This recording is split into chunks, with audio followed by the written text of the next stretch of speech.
Afterwards, we found out about his injury. Felt like the Nashville crowd was very rude and disrespectful to our guy, Cory. He's kind enough to join us after a very busy week and weekend in Nashville. Hello, Cory. I was very upset on your behalf. I wanted to throw some bows out there. How dare they treat you like that? That's some BS. You think so? I don't know, man. You know, it is what it is, man. Some of the fights look like that and some of them don't. And yeah, it is what it is. I appreciate you taking that approach, and I know you don't want to turn necessarily on the fence. First off, congratulations on the win, on a very dominant win. Ultimately, you want to go in there, not get hit, and win. But you did leave injured. So can I ask you about the arm? You injured it before the fight, the elbow? No. So I've been dealing with just like some annoying like arthritis, bursitis stuff going on in there for a little bit.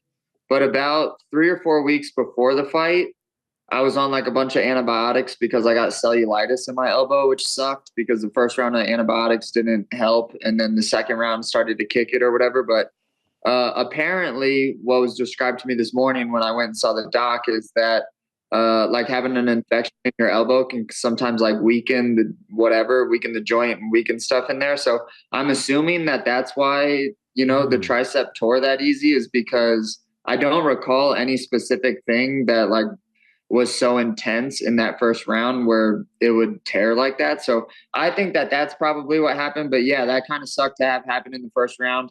It didn't really start bothering me maybe until like a little bit into the second round, but yeah, really unfortunate because I definitely would have opened up a lot more. I feel like had I didn't have to play it real safe, just knowing that my elbow was kind of jacked, because usually if I could feel anything in a fight, it's probably pretty significant because I typically don't feel anything. So what did that feel like? Like, did you feel a pop or something like that? It felt like there was like a golf ball in there or something. Wow. And it made me feel like a little bit weird because I had been dealing with bursitis for like a little bit now. So I was like, maybe it's just the bursitis. But it felt way different than just like on the joint. It felt like in my tricep, and I was like, that's a little bit weird. Let me like not play around with that. So I've heard guys, like they'll break something in a fight and then they'll like continue to use it and then it just gets worse and worse and worse. So in my head, I was like, okay, man, like this happened in the first round.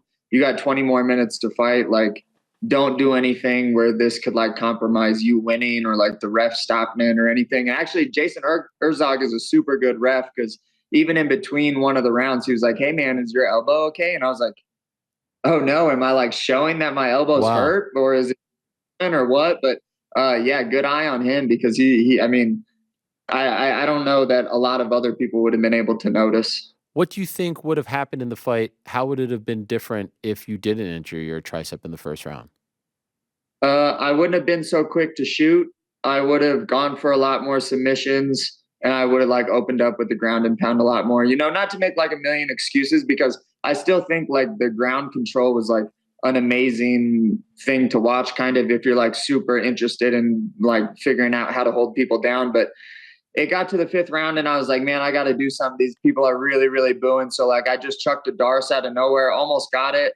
I squeezed real tight on it, kind of like maybe hurt the elbow even a little bit more while Oh. trying to squeeze. But I got, like I got to do something, man. These people are going to turn on me soon. So, yeah, I did the best with kind of what I had that night, man. Unfortunately, I didn't get to be 100%, but that's the way that it goes. So I was just going to ask you, I mean, obviously you're in there, but you're also locked in.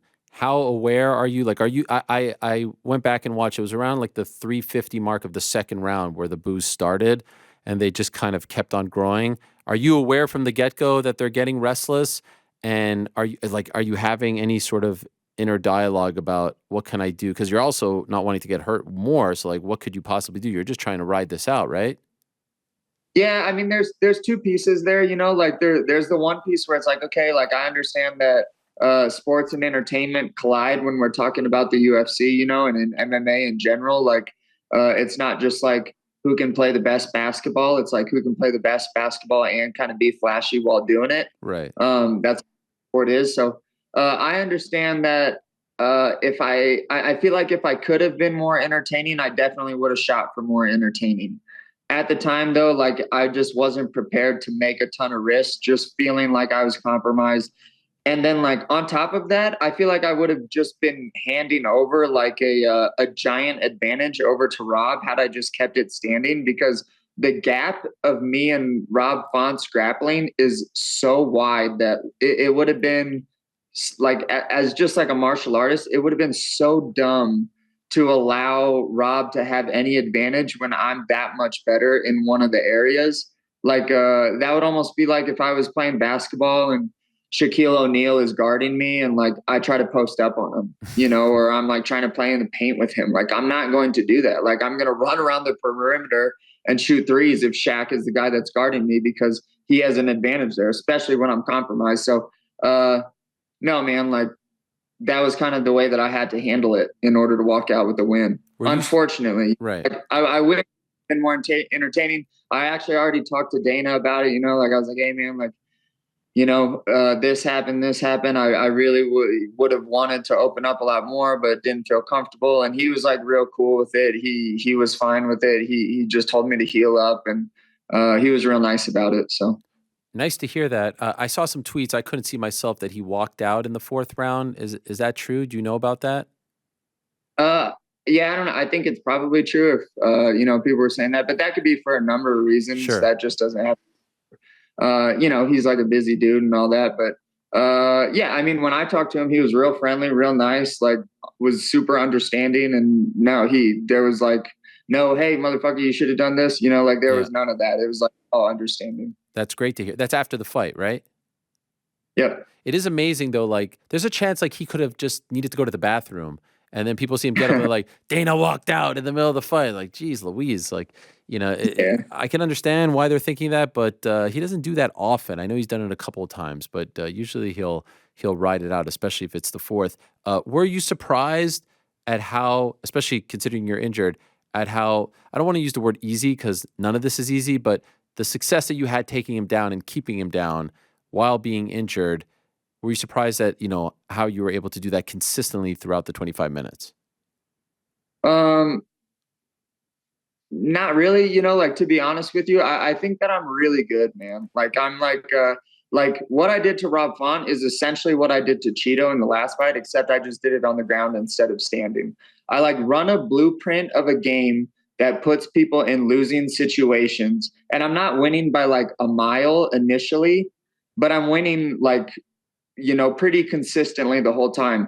And the way that you break that blueprint is that you try to do something vulnerable, because I've put you in a losing situation, either by pointing you or being on top of you. And as I start to like build off of that, your answer has to be something vulnerable. And when you show that vulnerability or you make that mistake or whatever, that's when I start to capitalize on fighters.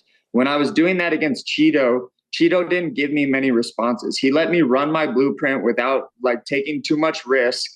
And then I like went home the winner because he didn't take home any, or he didn't do any risk. Same thing with Font. Like Font could have taken a lot more risk on the ground, but it wouldn't mean me having been able to capitalize on one of his mistakes. And anytime I did try to do that, he would just kind of revert back into his defense, which like stopped him from getting up, but like made it so that he can't really stand up because I was giving proper responses. And then so he's just going to lose that way if he doesn't take any risk. It was actually really funny when I was watching the fight over again. Like both of the corners were kind of saying the same thing to him in the Cheeto fight and in the Fawn fight, where it's like, hey man, like, what are you doing? Like, and they're just like, you know, like, I don't really have it today. Like, you know, like, I don't really know what to do. And it's like, that's not a coincidence, man. Like, that's me being that much better than a lot of these guys where like them or their coaches don't really know what it is that I'm doing, because from an aesthetic, it seems like it's not that much. But when you're in there with me, you start to notice the details and you start to be like, what is happening right now? Have you ever been in a position like that where you suffered an injury early in a fight and just had to ride it out, and it was like, you know, pretty significant and bothering you? Have you ever dealt with that before? No, I've actually never had any really super serious injuries outside of this. I broke my hand in, I think my first UFC fight, but it happened like way late, like as I was finishing them. So I didn't really notice, but no, I've never had like any significant injury. Like this one's going to put me out for 6 months. Oh, wow. Yeah, I mean, till I'm like 100% healthy, and then like I do a camp and all that stuff. So it'll be a little Sure. bit till I can fight again. But I mean, I've never had anything like put me out for 6 months ever. Like that kind of Yeah. sucks. Do you need surgery? Yeah, I'm getting surgery Thursday. Oh, wow. And I saw that you had the what is it called? A splint? Is that a splint? The thing what were you wearing? Like a Yeah. yeah, yeah, a splint. How does it feel now? Like are you in a lot of pain? No, actually, man, when I woke up this morning, I was like, oh, cool. Like maybe it won't be torn. This is great. And then when I went to the doctor this morning, he was like, yeah, it's torn. And I was like, oh, shit, that sucks. But Uh I mean, it doesn't feel good by any means, but compared to yesterday, it feels really good. okay. And just one more thing, like I know you handled it like you handled it as well and you're handling it well, but like is there any part of you who's like, man, I'm in a freaking cage fight here. I'm trying to survive. There's a lot at stake. I might be getting a title shot. Like F you guys booing me, you drunk bastards booing me for like is there any part of you that's thinking that like you come in here and try to fight Rob Font for goodness sakes? Because it is I get it. They pay money, I get it. I see the perspective, trust me. But come on, man. It just doesn't feel fair. I don't know. There's something about it that irks me. Maybe it's because I really Uh, like you and I felt like fuck those guys but I don't know. Is there any part of you that's like, screw you guys internally during all of this? I think people are people, and they're not always, like people don't make decisions the best all the time. You know, like that's like most Yeah. people. You know, like judge without knowing the full story. Like I do that all the time too. But at the same time, man, yeah, like I do agree with you. It's like, yeah, I'm like, hey, look, guys, like I can't, you know, like I can explain to you that this elbow thing, but I know that what that's going to sound like if I Right. explain it to you, and it's going to sound like whatever. But I like get it. It bothers me, yes, but it's also just because I feel like the sport of MMA is so new that like people don't fully understand. And I also understand that this is sports entertainment, which is not like other sports. And I'm like, for me, as just like playing the actual sport and playing the actual game, I'm trying to be the best sports player and best game player that I can be. So like when I have to start, you know, like thinking about all of these like additional variables as far as like being entertaining and stuff, that can sometimes be like a tricky scale to sometimes find balance in. But you know, yeah, it's just a way to get better. And I definitely want to be an entertaining guy, you know, like I definitely don't want to have my fights look like that last one. But again, like being in a compromised spot in such a high risk scenario, scheduled to fight a different guy before that, like I did my best, man. Yeah, there was a stretch there where you were giving us flying knee knockouts and spinning, back kicks and all. Like they could chill out for one fight, for goodness sakes. That's my opinion. Did you consider pulling out of the fight once the original opponent Umar came and went? He had to pull out, and you're dealing with this thing. Did you consider like maybe I should just wash my hands of this situation and live to fight another day? Did that thought ever cross your mind? It crossed my mind, but it wasn't like it was never bad enough to where I was like, okay, on August 5th, am I going to like be compromised going into the fight? And I thought that the answer was no.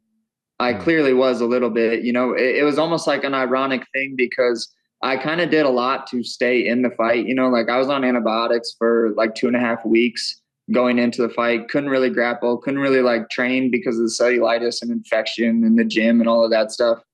So like I like did a lot to stay on the card.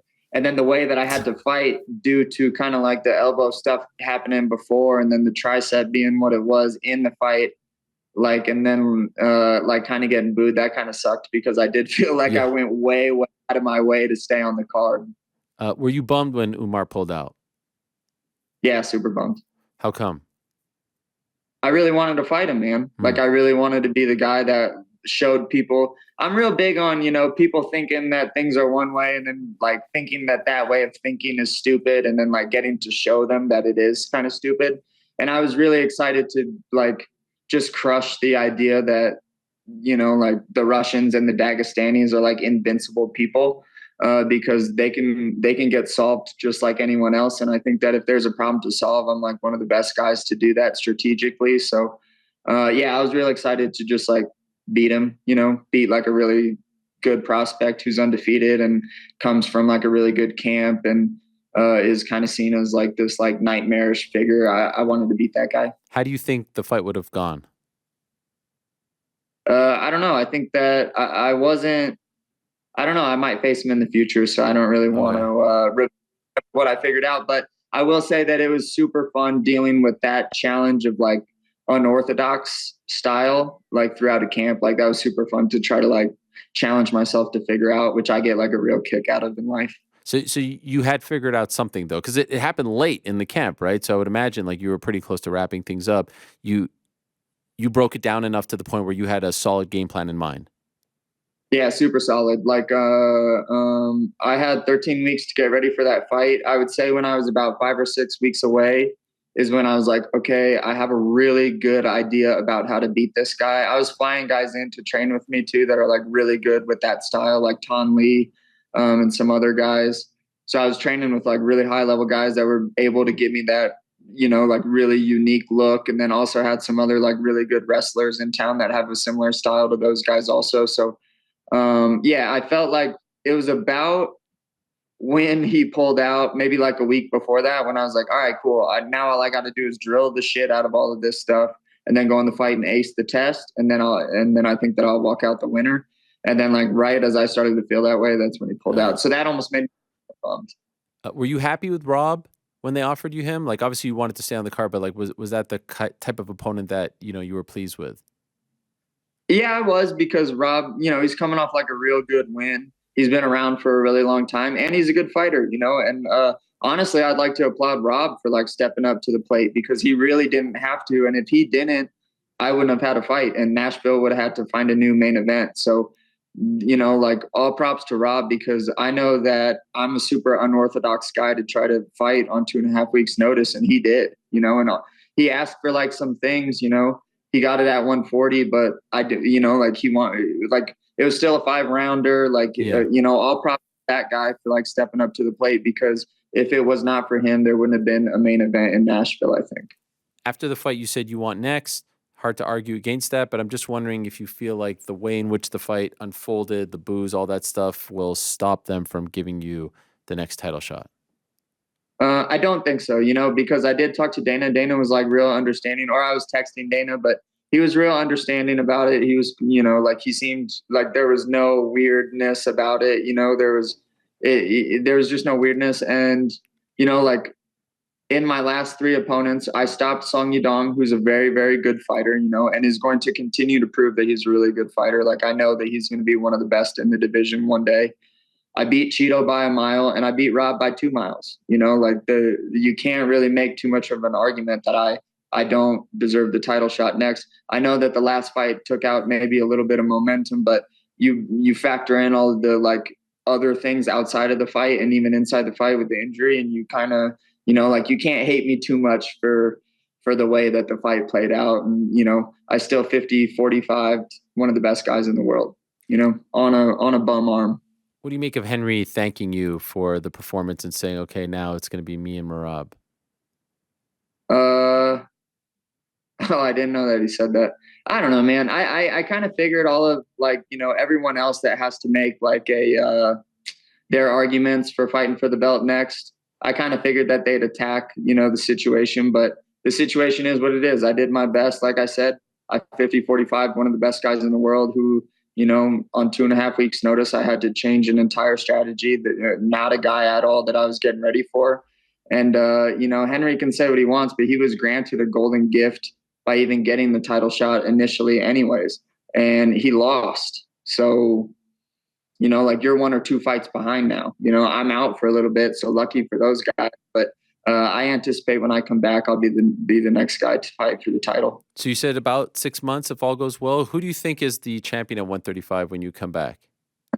Yeah, good question. I don't know because that's this August, probably December, and then maybe if I'm better, like March or April sometime, or yeah. So it'll be probably how many fights away? One in August, one in December, and then maybe one more or me. So I don't know. There's MMA changes so quick. I don't really know who it'll be. I mean, Aljo could be the champ and go to 45 by the time you come back, right? And it could be someone else.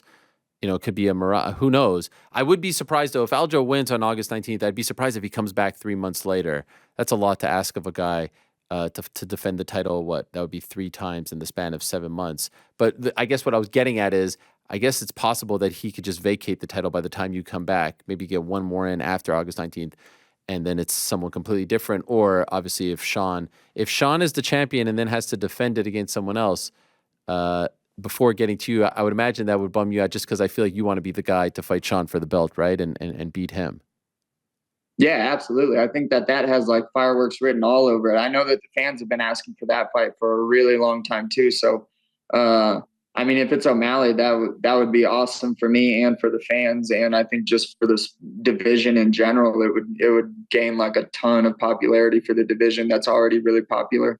But you think Aljo's going to win, right? I asked you this last time. You still feel that way? Yeah, I think so. But honestly, like I'm always wrong about fight predictions. I want like You and me both. 99% on fight predictions. Last thing for you. I think you're getting married soon, right? Yeah, a couple weeks. Couple weeks. So are you going to have to be in a thing for your wedding? What? No, wedding's September. It's like 4 weeks away or something, Okay. and surgery Thursday, and then I got to be in the sling for 2 weeks, so I'll be out of it. Yeah. Oh, thank God. That would be no fun. I'm sure your fiance was somewhat worried about that as well. Obviously, your health most important. But do you think, knowing you and how much you love doing this, and you're, fairly active as a fighter compared to others, do you think by the time April, March, whenever you are ready to fight, like, do you think you're going to go crazy without getting a fight in for such an extended period of time? Yeah, it's definitely gonna suck. Like, I don't have too many other hobbies. I'll probably go up and do a lot of writing, but I have to write with my left hand. Oh, no. So that's gonna be a mess. I'll probably read some. I don't know, man. We'll see. When I don't train, I get like a lot of mental energy that I gotta like do something with. So I don't even know, man. I've never been hurt that long, so I don't know. Honeymoon? Is there a honeymoon? There might be, now that I'm out for a long Okay, time. that's good. Oh, there's a silver lining. Well, you guys weren't going to go on one before? I thought I was gonna maybe fight again in December or Yeah. January. So yeah. Are you going to Boston? Will you be there? Yeah, I'm gonna be out there Okay, that's smart. in my sling and everything. That's smart. That's smart. You got to be in the mix. You got to show you on the broadcast, all that stuff. I wish you the best as far as the surgery is concerned. Most important, speedy recovery. I hope it all goes well. But congrats on the dominant win. I get it. I look at it from a different perspective, but that shit annoys me. And I feel like you guys deserve a lot more respect going in there, main event, doing that to a high level guy, top ranked guy. I mean, it's hard. I get where they're coming. They're drunk, but like that stuff pisses me off. So I'm sorry you had to go through that. I really am. But well done on handling it with class and grace, and most importantly, congrats on the win. Cool, right on. Thanks, Ariel. I'll talk to you soon, man. All right, there he is, Cory Sandhagen, kind enough to join us after his big win over Rob Font, dominant win over Rob Font.